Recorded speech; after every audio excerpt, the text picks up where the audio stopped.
Evangelho de João, capítulo 15, a partir do verso 1 a 4. Quero ler com você.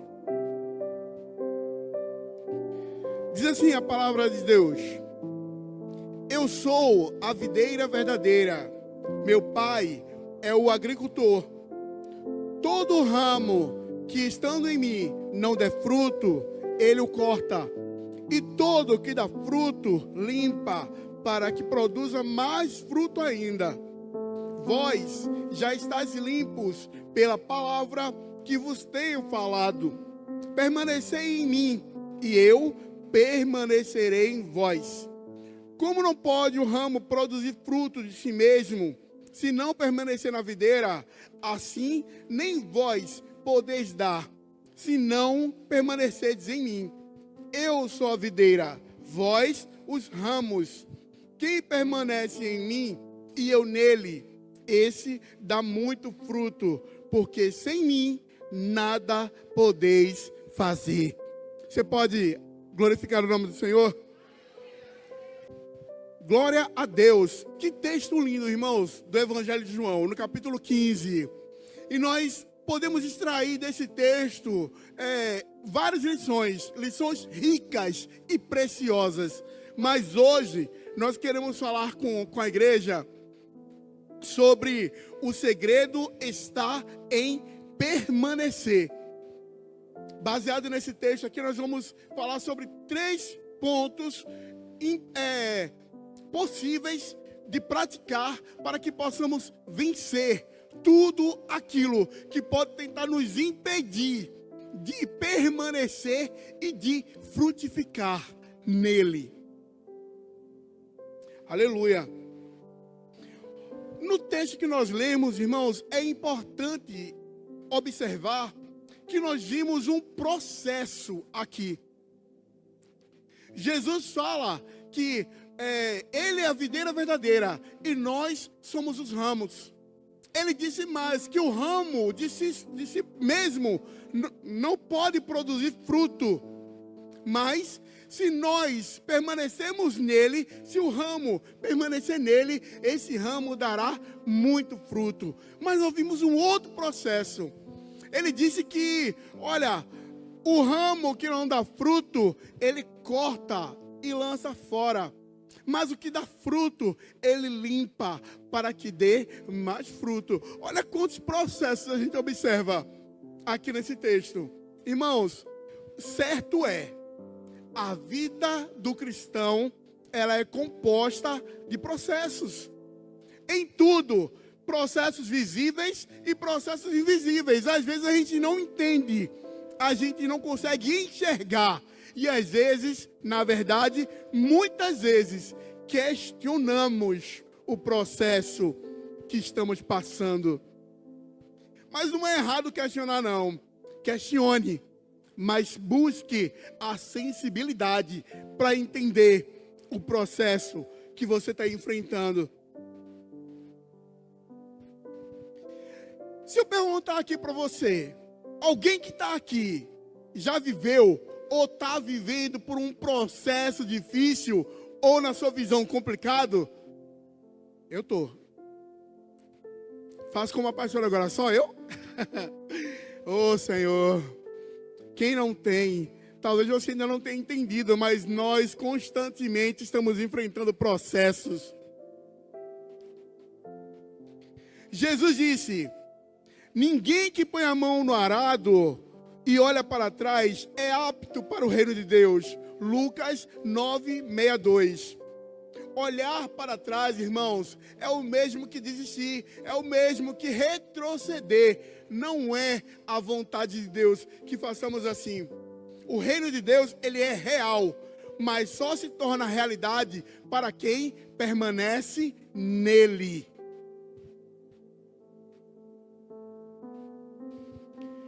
Quando o texto fala que Jesus é a videira, historicamente, a palavra videira usada na palavra de Deus remete, significa, está ligado diretamente ao povo de Israel. É sobre o povo de Israel, a videira. Interessante que em Romanos, no capítulo 11, Paulo escrevendo aos romanos convertidos, né? Ele fala exatamente isso, que olha, os ramos verdadeiros eram os filhos de Israel, o povo de Israel, eram os hebreus, os judeus, os israelitas. Mas por conta da rejeição, por conta da incredulidade, nós somos enxertados. Quem trabalha aqui com sítio ou com agricultura vai entender o que eu estou dizendo. Ou quem já estudou na ciência, eu acho que no ensino primário fala sobre isso. O enxerto. Quando você tem uma árvore em casa, por exemplo, uma mangueira. É muito comum acontecer isso com a mangueira. Você tem uma mangueira em casa, uma mangueira de manga-espada. E você pega um caroço de um outro tipo de manga, faz uma abertura na mangueira, coloca o caroço lá, isso chama-se enxerto. A tendência é que esse caroço, essa semente, ela absorva os nutrientes, ela absorva as características dessa mangueira, que é a mangueira espada, e dali, a semente da rosa vai provavelmente brotar um novo fruto. E é exatamente o que o Senhor fez conosco. Por conta da rejeição e da incredulidade dos judeus, o evangelho chegou até nós. Paulo diz que nós, os gentios, fomos enxertados na videira verdadeira. Logo, dessa videira surgiu um novo fruto. Nós fomos enxertados. Nós que nem éramos povo de Deus, mas agora nos tornamos povo de Deus por causa desse enxerto. Obrigado, Senhor. Obrigado porque estava no propósito do Senhor fazer com que o coração dos judeus se endurecessem para que o evangelho chegasse até mim e até você. Aleluia. Aleluia. Como igreja, precisamos entender as estações espirituais e permanecer. Vamos falar primeiro ponto que nós gostaríamos de falar aqui. Não vamos perder o foco no meio da caminhada ou no meio da jornada. O texto diz: eu sou a videira verdadeira e o meu pai o agricultor, ou em algumas traduções, o vinicultor. Jesus, ele deixa clara a visão e o foco aos discípulos: permaneçam ligados a mim. Foi o que ele disse. Se vocês permanecerem em mim, vocês darão fruto.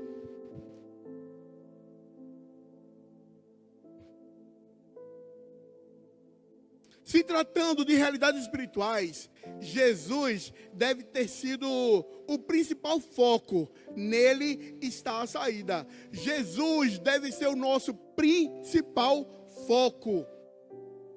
Lembra quando apóstolo Pedro, estava lá com os discípulos no meio do mar e uma grande tempestade sobreveio eles, e de longe ele avistou Jesus. Jesus: vem, Pedro, até mim. E Pedro saiu e foi em direção a Jesus, andando por sobre as águas, enquanto Pedro mantinha os seus olhos em Jesus, que era o foco, ele conseguia caminhar. Mas quando ele passou a se preocupar com o vento, com o mar que estava revolto, a fé, a visão, a direção, o foco de Pedro mudou e logo ele começou a afundar. Precisamos manter os nossos olhos fixados naquele que nos chamou para a sua luz.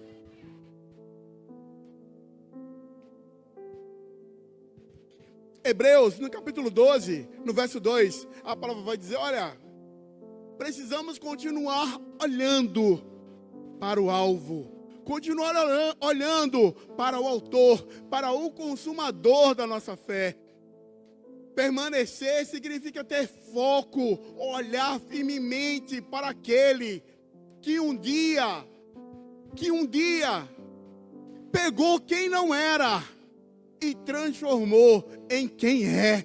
Ele nos tornou, como o Taimini bem disse aqui, filhos de um Deus de amor, de um Pai amoroso.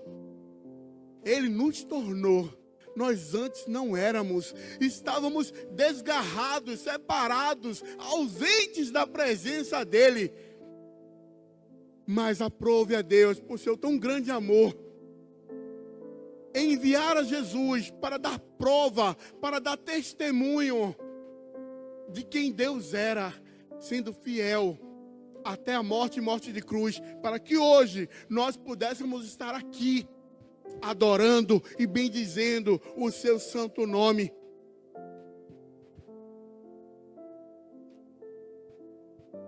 Ele permaneceria unido a eles, e ele, exatamente como os ramos, estão conectados à videira principal. Para enfrentar os processos, era preciso permanecer focado. São muitos os processos que nós enfrentamos. E nós ouvimos muito, se tornou até um jargão cristão. O muito com Deus, o muito sem Deus é pouco, e o pouco com Deus é muito. Faz toda a diferença isso. Faz toda a diferença. O permanecer nele, o estar nele, é diferente, irmãos, de estarmos na igreja. Ele não nos chamou para estarmos na igreja. Ele nos chamou para estarmos nele. Firmes nele. Alicerçados, arraigados, enraizados nele. Isso fará muita diferença. Nós vamos compreender até o final tudo isso. Paulo sabia tanto que afirmou: irmãos, não penso que eu mesmo tenha alcançado, mas uma coisa faço: esqueço das coisas que para trás ficaram e avanço para as que estão diante de mim. Prossigo para o alvo, a fim de ganhar o prêmio do chamado celestial, aleluia, de Deus em Cristo Jesus. Filipenses capítulo 3, verso 13 e 14. Não podemos retroceder, não podemos olhar atrás. O fato, irmãos, é que muitas vezes os processos que enfrentamos são consequências das nossas más ações. E nós, muitas vezes, nos colocamos no processo em que não deveríamos estar. Deserto. Muitos falam isso, né? Estou passando um deserto. Deus me colocou num deserto. Olha, se Deus te colocou, contigo Ele vai estar. Você vai passar e Ele vai honrar o nome dEle, vai glorificar o nome dEle através de você. Agora, se você se colocou no deserto, se prepare o lombo, meu irmão. Porque uma coisa é Deus te colocar no deserto, outra coisa é você ver o caminho. Tem lá 2 caminhos para você seguir: o bem e o mal, a bênção e a maldição. E o poder de escolha é seu. E você entrou no deserto por escolha própria. Te digo uma coisa: as consequências virão. Mas quando nós permanecemos nele, não há deserto, não há vale, não há profundidade, não há medo, não há temor, não há luta que ele não nos ajude a enfrentar. O processo com Deus é garantia de êxito. O processo com Ele é garantia de êxito. Passaremos por qualquer processo estando nele. Aleluia. Não vamos perder o foco, irmãos. Vamos permanecer olhando para o alvo, que é Jesus. Segundo ponto que eu gostaria de trazer para vocês hoje: não vamos negligenciar o processo. Nós vimos na oração aqui que Taimine estava fazendo a oração profética. Ela pediu perdão por nós negligenciarmos muitas vezes aquilo que Deus nos chamou para fazer. E olha a bênção, eu não estou aqui falando de cargo eclesiástico, de posição dentro da igreja, não. Ele nos chamou para testemunhar do seu Pai. Ele nos chamou, Deus nos chamou para testemunharmos do seu Filho Jesus. para anunciarmos as boas novas de salvação. Ele nos chamou, como diz o texto de João 15, Ele nos chamou para darmos fruto. Ele nos chamou para darmos muito fruto. Ele nos chamou para darmos muito fruto e para que o nosso fruto permaneça. Foi para isso que Ele nos chamou. Agora, se você assume no âmbito eclesiástico, dentro da igreja, uma função, um cargo, uma liderança, olha, louvado seja o teu nome. Oh, misericórdia, eu errei. Louvado seja o nome do Senhor. Que tudo que você fizer seja para exaltar o nome dEle. Como nós ouvimos aqui hoje também, João capítulo 3, verso 30, foi cantado que Ele cresça e que eu diminua cada vez mais, que Ele apareça. É Ele, é sobre Ele, é por Ele. É sempre por Ele. Não vamos negligenciar o processo, irmãos. Por que isso? Olha, é forte isso, viu? É forte não negligenciar o processo. Só porque eu não estou gostando, só porque o processo não está sendo do meu agrado, aí a gente vai negligenciar o processo? Nem assim não. Você viu o que o texto diz no verso 3? Desculpa, no 4. Eita, é aqui.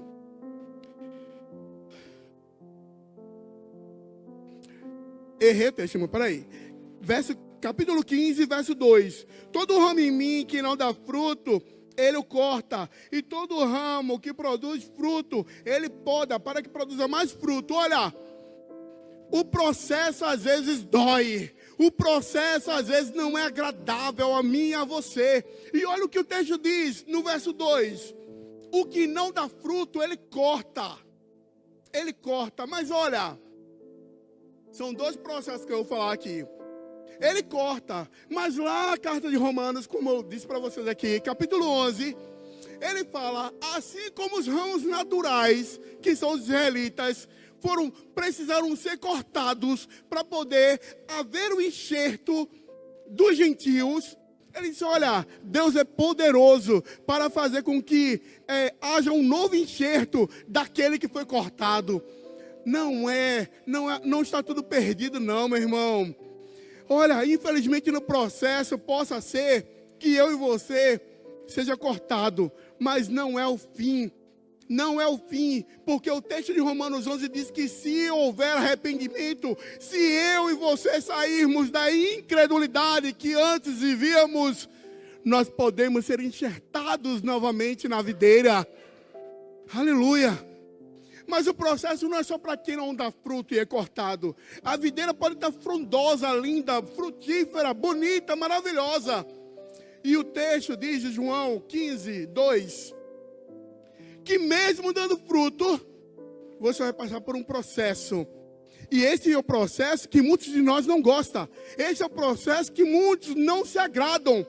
Como é isso, Josemar? Eu estou aqui dando fruto, eu estou frutificando, eu estou ganhando vidas. Eu sou um homem e uma mulher de oração. Eu sou um homem e uma mulher que trabalha na igreja. Eu varro, eu limpo, eu canto. Eu sirvo em 10 ministérios. Aleluia, você está dando fruto. Mas olha, há momentos na nossa vida que é necessário que passemos por uma limpeza.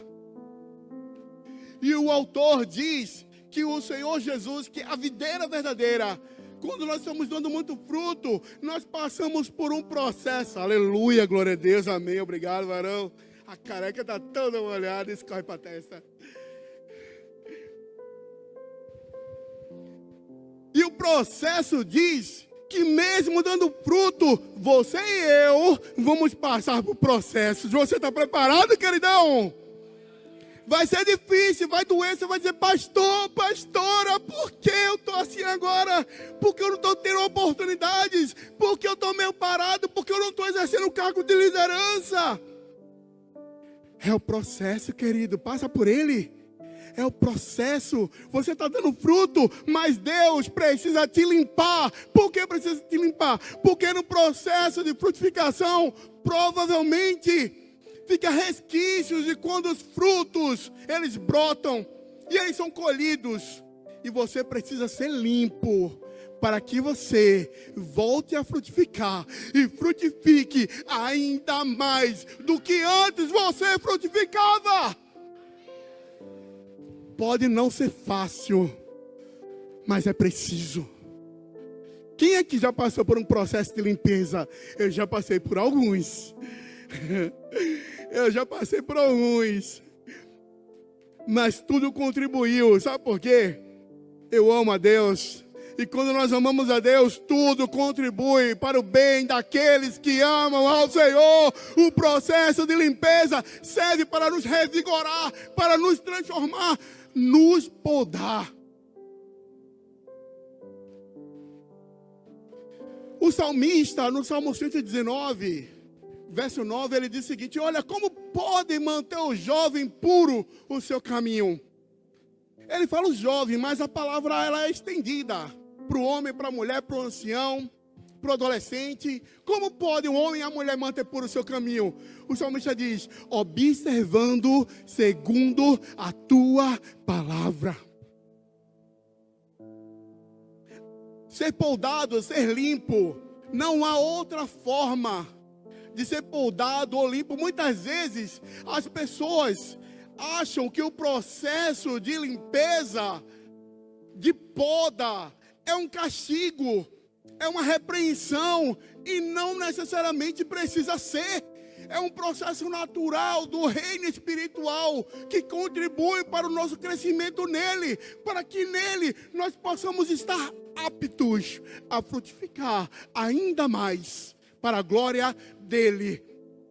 E é o que nós precisamos entender, que todo fruto que brota através de mim é dele, é por ele, é para que o nome dele seja exaltado, é para que ele seja visto através de mim.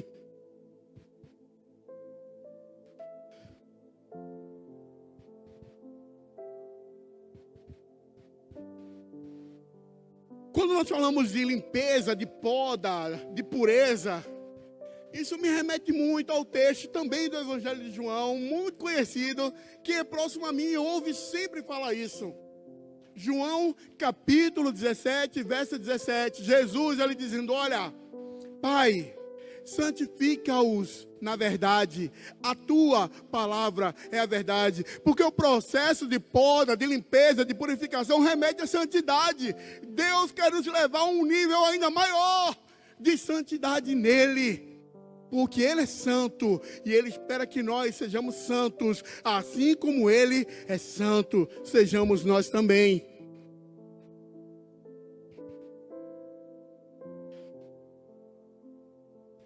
Ele sempre vai nos convidar a confiar no processo dele. Como eu disse, muitas vezes o processo de limpeza não vai ser legal, vai ser dolorido, porque às vezes, aos nossos olhos humanos, nós estamos perdendo espaço, estamos perdendo algo nesse processo, mas não há perda. No processo de limpeza, de poda em Jesus, só há ganho. É um processo gradativo. O texto de João 13, 7 diz: olha, o que eu faço hoje você não sabe, mas saberá depois. O processo que você está enfrentando, que eu iremos enfrentar no futuro de poda, espero que nunca de corte, que possamos enfrentar sempre o processo de poda, para sermos limpos, para sermos preparados, para nele frutificar muito mais. Parece que é perda, mas não é. Confia no processo. Busque discernimento nele para entender o que ele quer fazer através de você. Você vai ver como vai ser incrível depois. Quero ver testemunhos aqui depois. Foi isso que Jesus estava ensinando aos discípulos. Deus vai realizar uma poda, uma limpeza, sempre que achar necessário. Olha só. Há momentos, irmãos, que eu e você, a gente se envaidece. A gente acha que já sabe demais. A gente acha que já faz demais. Eu faço demais na igreja e bate no peito. Eu faço demais. Eles dependem de mim. Os pastores, os líderes, a igreja. Nossa, varão e varoa, quem és tu na fila do pão? Nós deveríamos ser gratos porque um dia Jesus se entregou na cruz do Calvário. Ele já nos deu tudo naquela cruz. O que fizermos para Ele, deveremos fazer com o coração grato, ansioso por fazer, rendendo sempre a Ele toda a glória, todo louvor, toda exaltação. Nunca será sobre nós, sempre deve ser sobre Ele. Perceba, o texto diz, limpa o ramo que está dando fruto. Às vezes, o processo parece um rasgo. Devemos mudar a nossa visão, mudar a nossa perspectiva de como viver o processo. Sabe aquela música que a gente canta às vezes do Lázaro, do nosso irmão que está na glória, eu creio, Lázaro? Vou passando pela prova, dando glória a Deus. Não é nem questão de prova, porque o processo de poda não é uma prova, é um processo de limpeza, é um processo de restauração, para que o ramo possa ter habilidade de dar mais frutos e frutos melhores. Não só mais frutos, mas frutos melhores. A dificuldade que você está enfrentando é para que você produza ainda mais fruto nele. Olha o que 2 Timóteo 1,6 diz. O que precisamos entender? Paulo disse, por essa razão, torno a lembrar-lhe que mantenha viva a chama do dom de Deus que está em você. A poda é para que você entenda que é necessário você manter acesa essa chama. Tá difícil, mas mesmo assim eu estarei lá. Mesmo assim eu vou estar lá voluntário para adorar, para trabalhar, para contribuir, para fazer aquilo que a mim foi designado fazer. E não é sobre status e cargo de liderança, mas é sobre o entendimento de que quem me chamou se responsabilizará por tudo. Por tudo. É sobre ter essa consciência, uma boa consciência para com Deus. Mantenha viva e tem a ideia de atiçar o fogo para mantê-lo aceso e forte. Um fogo deixado a si mesmo sempre se apagará. Se você acende o fogo e deixa ele lá, a tendência é ele se apagar. Eita, é muito sol. É ele se apagar. Mas Deus quer nossa vida queimando fortemente para Ele.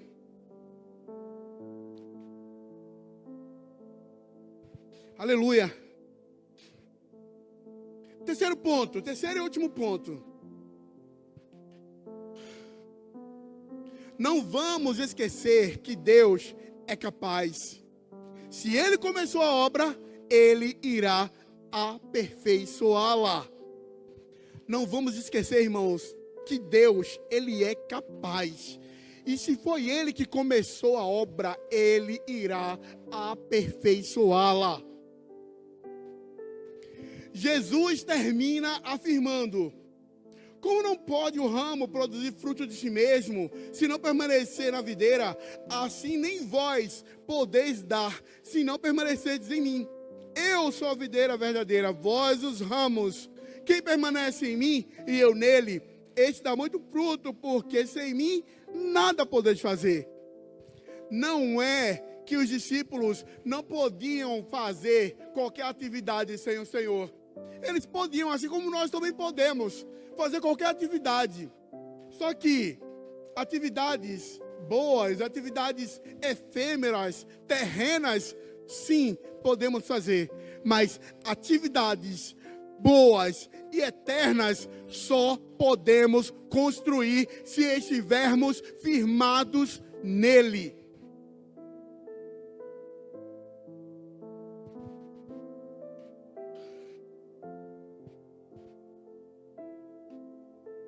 Aleluia. Não podemos esquecer de permanecermos em Jesus. Podemos passar até por aflições, mas uma linda obra de valor verdadeiro e eterno nascerá em nós e através de nós, quando nós nos comprometemos com Ele e com a sua palavra. Sabe o que acontece, irmãos? Tem muita gente comprometida com a obra. A gente consegue enxergar isso. Alguém que consegue enxergar isso? Pessoas hiperativas, muito comprometidas com a obra. Não faltam um culto, não negligenciam uma escala do ministério que estão servindo. Estão sempre disponíveis para a obra. Mas, será que essas pessoas conhecem a Deus? Ou elas estão apenas no ativismo religioso? Ou estão preocupados apenas em querer ser notados? Porque o ser humano é assim. Nós, seres humanos, temos essa pegada. Ninguém me vê. Ninguém me ouve. Ninguém me entende. Eu não sou notado por ninguém. Ninguém me chama para nada. Nós somos assim. Em nossa grande maioria, eu arrisco até dizer. Mas não é sobre isso. Não é sobre isso. Não é sobre isso que o Senhor vem nos ensinar. Não é. Precisamos lembrar que as aflições, as dificuldades, as lutas que nós vamos enfrentar devem nos levar sempre a recorrer àquele que de fato pode fazer algo por nós, porque sem Ele, como diz o texto de João 15, nada nós podemos fazer. Enquanto nós insistirmos em lutar com os nossos próprios braços, com a força do nosso braço, nós chegaremos até algum lugar. Sim, podemos até chegar, mas se nós permitirmos que Ele haja através de nós, chegaremos muito, mas muito, mas muito mais longe.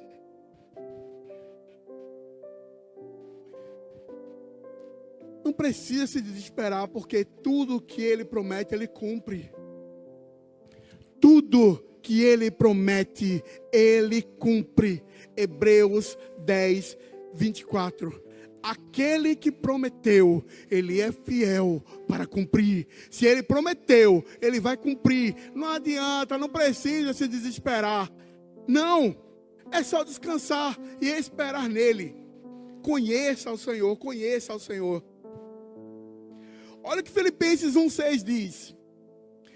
Estou convencido que aquele que começou a boa obra em vós há de completá-la até o dia de Cristo Jesus. Ele fala, até o dia de Jesus voltar, Ele prometeu, Ele vai completar, Ele vai aperfeiçoar a obra que Ele iniciou em mim e em você. Efésios capítulo 1, verso 13. Olha o que Paulo diz.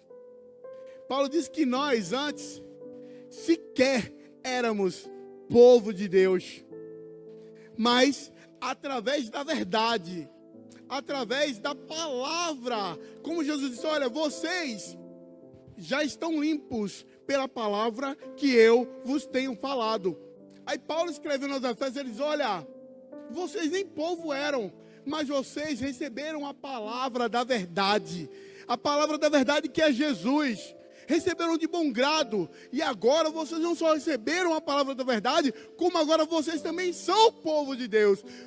Aí tem um outro texto lá de Pedro, que ele fala, vocês são nação santa, povo de propriedade exclusiva de Deus, exclusiva de Deus. Nós sequer éramos povo dele, e agora, depois do enxerto na videira verdadeira, nós nos tornamos povo de propriedade exclusiva dele, meu irmão. Aleluia. Só eu me alegrei com isso. O irmão também. O Lucas também se alegrou ali que eu vi. Irmãos, somos propriedade exclusiva dele. Povo adquirido, nação santa. Será?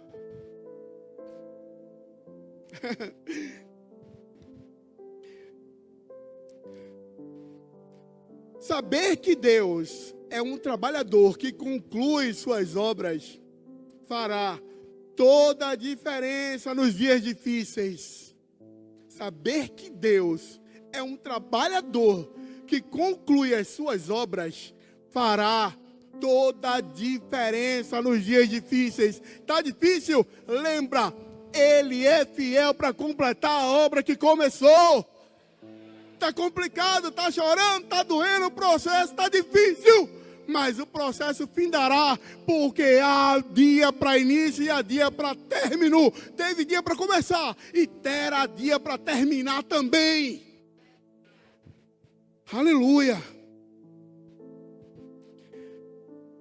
Eu hoje te convido, irmãos, a permanecer nele. Eu creio que aqui estão crentes em Jesus, que estão alicerçados, arraigados, envolvidos, enxertados, firmados, que permanecem no Senhor Jesus. Ele não é Deus de largar as coisas pela metade, entenda isso. Deus não larga nada pela metade. O teu projeto, a tua ideia, se surgiu no coração de Deus, entenda. Se o que você está fazendo, se o que você planeja fazer, surgiu do coração de Deus, Ele não deixará pela metade. Ele completará a obra que Ele iniciou em você e através de você, meu irmão.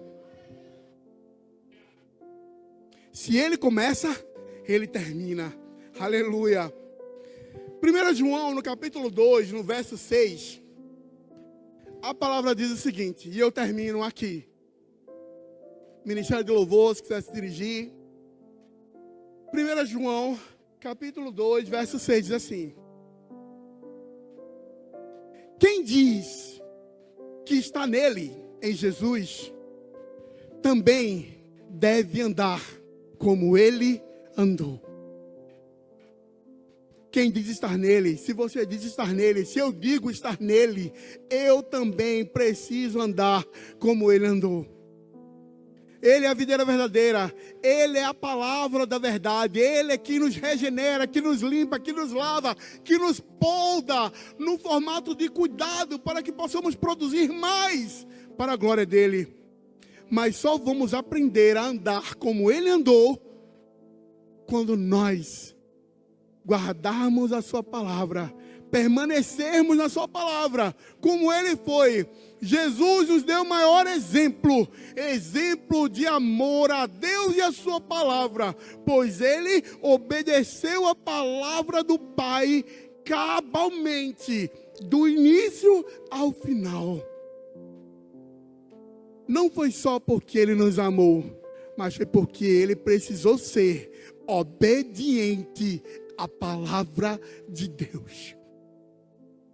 Que sejamos assim, que aprendamos a andar como Ele andou, obediente à palavra, amando a palavra, e assim nós vamos conseguir, como seres humanos, eu faço um adendo aqui ainda, vamos cometer inúmeros erros, porque na terra não teremos perfeição. Como o texto que nós lemos, Paulo diz, olha, não que eu tenha alcançado a perfeição, mas eu esqueço das coisas que para trás ficaram, e o meu foco é Jesus, é Jesus, é Jesus. E se é Jesus, é a palavra, é a palavra, é a palavra. E se é a palavra, eu vou estar arraigado, enraizado, permanecendo firme nele, em nome de Jesus.